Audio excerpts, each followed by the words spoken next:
अस्सलामुअलैकुम वरहमतुल्लाहि बरकातहू।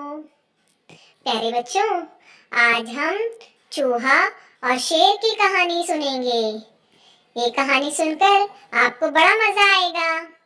तो हमारी कहानी का उन्वान है चूहा और शेर। एक दफा का जिक्र है कि एक जंगल में एक शेर रहता था। एक दिन वो शेर सो रहा था कि अचानक एक चूहा वहां आ गया और शेर के बालों में घुसकर खेलने लगा। अचानक शेर की आंख खुल गई। उसने चूहे को पकड़ लिया। चूहा डर गया। वो शेर से मिन्नत करने लगा कि मुझे छोड़ दो, मैं आइंदा ऐसा नहीं करूंगा। शेर को उस पर रहम आ गया। उसने चूहे को छोड़ दिया।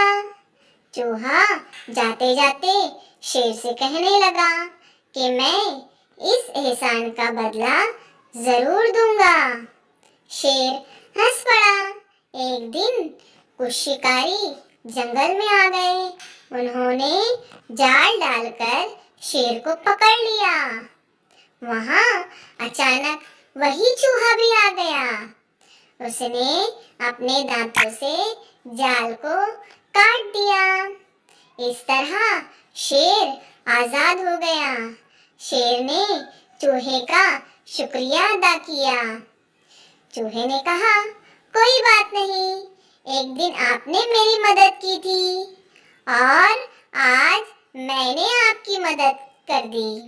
इसमें शुक्रिया किस बात का। तो प्यारे बच्चों, ये जिसका उन्वान था चूहा और शेर। तो प्यारे बच्चों, हमने इस कहानी से ये सीखा, अगर हम किसी की मुश्किल में मदद करेंगे तो सामने वाला भी हमारी मदद करेगा। तो आप भी इस कहानी को गौर से सुने और इस कहानी को फिर अपने दोस्तों और अपने टीचर को सुनाएं। मिलते हम अगली कहानी में। तब तक का अल्लाह हाफिज। Thanks for watching.